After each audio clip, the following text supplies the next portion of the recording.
Hi everybody, I'm Beebs Kelley. Welcome back to another video. So while Harry and Meghan are trying to start 2025 off with a bang, Instagram, this show for Netflix, which we've already discussed is not a great idea, and Harry has Invictus coming up in a couple of weeks, it's clear they're trying really hard to shake off the bad juju that they got from 2024, which could be summed up as the Sussexes' most embarrassing year so far. Granted, past years have been rough. The entire Megxit debacle was pretty bad. Meghan embarrassed herself when she was with the royals. Oprah, that was a horrible year. That was a bad mistake. There was the year that we had to suffer through archetypes, the Cut interview, the Variety interview. Oh my gosh. Spare. That set things off, really negative tone. But 2024 felt all the more cringy and embarrassing. But as we've discussed in other videos, there were some bright spots, I guess you could say. There were some improvements, or at least attempts at improvements from the Sussexes for 2024, for last year. However, naturally, there were a handful of really high-profile, very embarrassing moments that really defined 2024 for Harold and the Meg.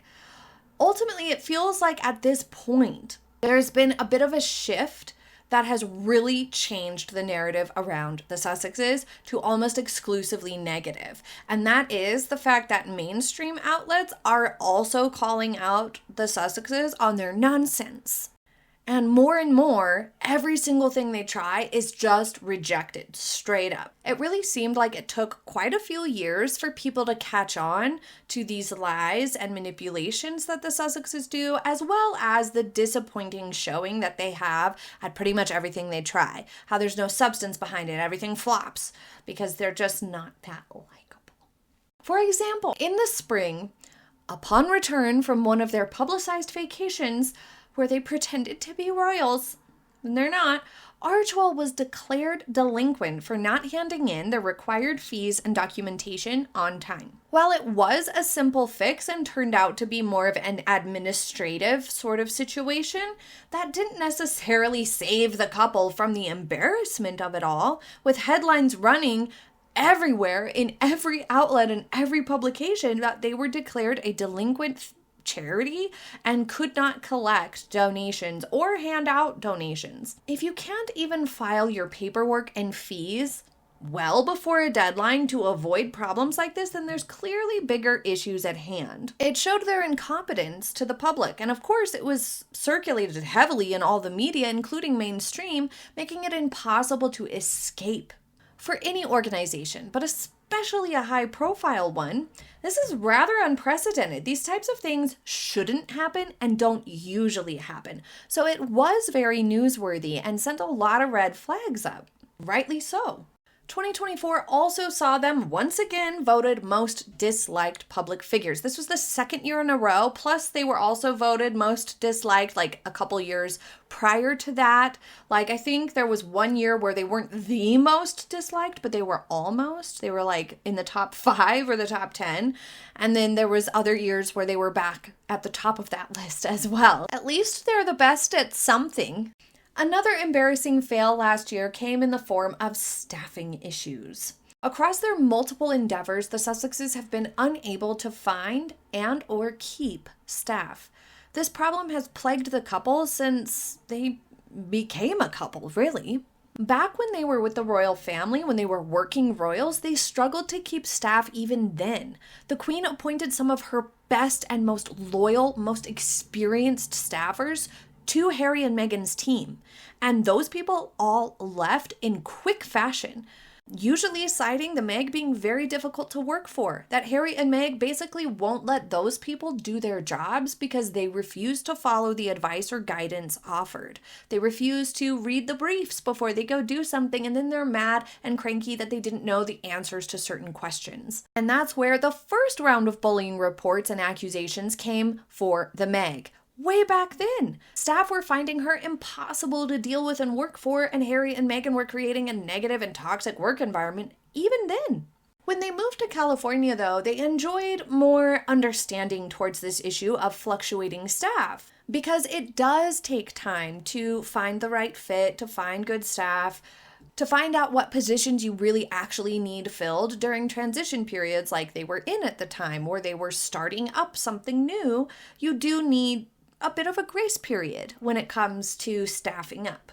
So people kind of overlooked the ins and outs of various staff appointments during that window of time. But now it's been quite a few years, and that understanding has vanished. It's no longer there. Additionally, 2024 specifically saw a huge spike in people refusing to work with them, staff quitting, often quite abruptly, indicating a serious problem with their working environments, and even the Meg incapable of finding a CEO for her American Riviera Orchard Montecito endeavor. Across Invictus, Archwell Productions, Archwell Foundation, and American Riviera Orchard Montecito, there was something of a mass exodus of staff everywhere, especially higher level key staff members. With the Meg not even being able to find a CEO, she had to take the position herself. Safe to assume their private staff, meaning like people who help clean the house, cooks, things like that, private assistants, personal assistants, probably also have an incredibly high turnover. But those things just don't make the news. They're not publicized because they're just, minimum wage type or, lower wage type folks. The things that hit the news were those high profile people who have operated in corporate world and things like that, who have a reputation in the business world. Those people leaving the Meg and Harry is a red flag for sure. Some of those high-profile quitters left at really odd times too, like right before one of their publicized vacations or right before the Winter Invictus Games. These staff members had worked on those projects and then quit right before seeing them completed, which is exceptionally strange.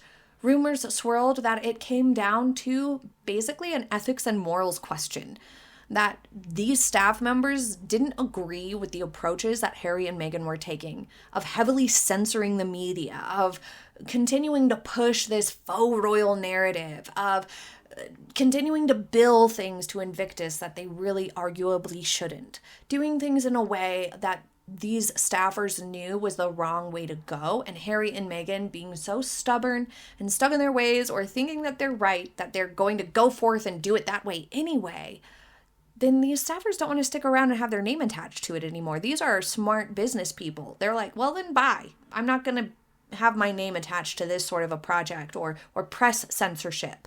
To top it all off, the Meg was once again profiled as a horrible boss, with over a dozen former and current employees giving their account of just how dire things are working with the Sussexes. This all paired up with the mass exodus of staff is something you just can't bounce back from. Even late in the year, reports from Netflix that they were exhausted with working with the Meg, with her high demands and lack of understanding of the bigger picture, and her unpleasant demeanor and controlling demeanor in working situations was to blame for these, negative feelings.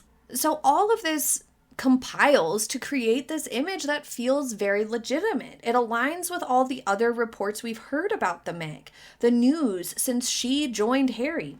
And the public has no doubt in their minds that she is extraordinarily difficult, controlling, demanding, micromanaging everything, and out of touch on top of it. So no one wants to work with these people anymore. Adding to the embarrassment and chaos to their year was Harry and Meghan's weird attempt at doing tours, trips. Across two very expensive, heavily publicized vacations, the Sussexes made a very desperate attempt at looking royal. These faux tours, the faux royal trips, they were modeled after royal tours, like closely followed the itinerary of royal tours in the past. They even went as far as trying to censor the press so that it would be covered in an exclusively positive way. And the whole thing flopped, as usual. The project was not successful. It suffered from a lack of direction, chaotic and unorganized approach, making them look amateur. And the biggest question plaguing the couple was, what is the point? No one really cared that they were going to Colombia. Why is this being presented to the public as if it were a royal tour when it's not? Why are they doing this at all? With no diplomatic roles, no ties to anything official, it was the most bizarre thing for a celebrity or famous person or public figure to do, to publicize a trip in this way. Super strange. And it's safe to say that if they want to continue these types of trips, they really need to rework their approach and their strategy to it, because this was heavily criticized by literally everybody. On top of all of that, the ethics of these trips and their cost ended up taking more headlines than anything, with citizens of Nigeria and Colombia rightly outraged at the gross expense of these nonsense endeavors, delivering no value to the people, and people everywhere around the world pointing out the hypocrisy of these private jets, security helicopters, 20-car convoys, not only being excessive, but leaving a massive carbon footprint behind for these eco-warriors, especially with Harry's Travelist in play. All the while billing these private endeavors to Invictus and Archwell. Nothing quite warms the public to you like millionaires billing things to not-for-profits and charities rather than just paying their own way. In another very questionable choice, and one that fueled even more embarrassment for the couple, the revelation that Harry and Meghan themselves are behind a lot of the press pieces was not surprising, but it was embarrassing. For example, leading up to Harry's 40th birthday last year, he sat down and opened his laptop and emailed People magazine himself to tell them his thoughts, reflections, and hopes for the next year. Who does that? Save it for your journal, Harold. Also, no other celebrities are doing this. People magazine didn't reach out and say, "Hey, Harry, how are you celebrating your 40th? Nobody cared, but he took it upon himself to let them know anyway. He, or maybe it was the Meg, quickly called People magazine to have the online article, it didn't even make it into a print magazine, I don't believe, changed to say that sources revealed rather than Harry told People in an email he sent. And here's what this whole thing revealed to the public. Harry and Meghan are not being asked for these newsy items or press pieces. Nobody's reaching out to them to ask them about these things. They are sending the emails on their own accord. It's really a very strange choice for a couple who have talked a lot at length, very publicly, and constantly seem so obsessed with privacy, constantly complaining about media intrusion. Why are you volunteering information then? We know that they're hypocrites. It's been established, this pattern, for years. But they're also sloppy hypocrites, apparently. Not even making much of an effort to ensure that it appears that they're not the ones leaking things about themselves or volunteering information about themselves. They're not even trying to hide it. But all of us who have paid attention already knew that the leaks were coming from the Sussexes themselves. But this blunder let everybody else know. How embarrassing. Rather sad in a way, when you think about it, that they're desperately trying to stay relevant somehow, or that they think that they're important enough, or that people care enough to send out these press notes themselves from their own email. Gee, what should I do today to feel noticed? Well, I'll email People my thoughts. It's bizarre.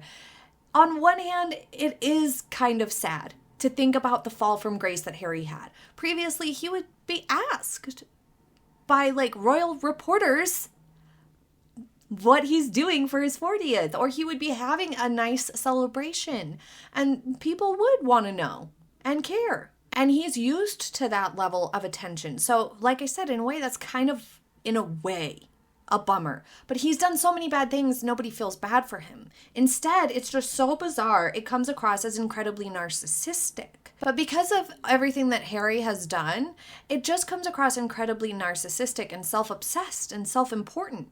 It's so bizarre. But on a deeper level, it's clear. It clearly revealed that they miss the attention. They miss the questions about themselves and their lives. As royals, people lined up to see them, shake their hand, ask them about their lives, and chat. People always wanted pictures. Celebrations like birthdays were acknowledged in really big ways. Reporters were curious more about these sorts of things when they were with the royal family. But with none of that happening anymore for Harry, especially, he must feel quite lost in the shuffle and forgotten. And clearly he's not content with the private, independent life he set out to have with the Meg. As their frustrations grew throughout 2024, as nothing they were trying was working at all, They couldn't rely on complaining about the royals anymore, so what are they to do? Well, embarrass themselves once again, of course, with the CBS Jane Pauley interview that they did to announce the launch of the Parents Network with Archewell Foundation. Under the impression that the Sussexes were wanting to publicize the launch of the Parents Network partnership with Archewell, which, as we covered extensively, was another poorly thought out, unorganized venture that had massive room for improvement, they sat down with Jane for an interview where they both made major mistakes and embarrassed themselves once again. In one of the only moments Harry appeared to be engaged with the task at hand, he blurted out that parents need to be first responders, and clumsily tried to communicate the importance of preventing tragedies related to online interactions, but instead muddied the messaging up with this line and looked incredibly foolish and uneducated about what he was talking about. While the Meg spent the interview consistently turning it back onto herself, which really didn't suit the occasion at all, and once again revealed her self-centered nature. But furthermore, in perhaps the most embarrassing moment, Harry had zero interaction as the Meg kept her hand on his knee while talking about her mental health issues. And even when Jane said during the interview that she knew they'd be holding hands while talking about this crisis, they were not holding hands at all, and Harry looked like this, not into it in the slightest. Following this interview, the couple were not spotted together for months, labeling it a professional separation, but all the other drama in this interview led to rumors swirling of a bigger separation and discontent in their relationship, which in and of itself is another embarrassing thing to have happen for this couple. Harry even stayed in Africa longer than expected during the fall, only fueling the rumors that they had hit a rough patch. So the year closed out with people thinking that Harry and Meghan were probably going to get a divorce. Now, I don't think that's going to be happening anytime soon, as I have said many times. It's also hard to deny the fact that when any one person in a relationship or each person in a relationship is going through something in their own independent spheres that's stressful, whether they're going through a health struggle or a professional struggle, or maybe they lost their job, or there's something stressful going on with their family or their relatives. It doesn't really matter. When you're going through something stressful and challenging independently, you show up differently within your relationship too. So it only makes sense that they have had some struggles with all the frustrations and all the dissatisfying things that happened this year. It would be a gross understatement to say that that would have added stress to their private life and relationship. Surely it would have put a strain on their relationship. And it's more and more clear the different approach that they want to be taking to their public lives. While Meghan seems intent on going the more Hollywood celebrity route, even though that's still kind of out of her orbit a great deal, and Harry wanting to go back to his roots in a way, trying to come across more royal once again. To cap it all off, they released a weirdly photoshopped awkward family photo on their business holiday card that, as many of you pointed out, why were they sending this out in the first place? They're no longer royals. No other public figures do stuff like this. If it was just kind of like a company card sent within the Archewell sphere, then it should have been made clear that that's what that was for, but it wasn't. So they're still trying to pretend to be royals. Once again, if you missed that video covering that card and those pictures, I'll link it for you up here. I was a little late to covering it, but a peculiar way to close out a year that was full of mistakes. But I would say that 2024's theme for the Sussexes was certainly embarrassment, but what would you say? Leave it in the comments. I cannot wait to see what you think. Thank you for joining me for today's update, and I hope you have a happy day ahead. I'll see you next time. Bye!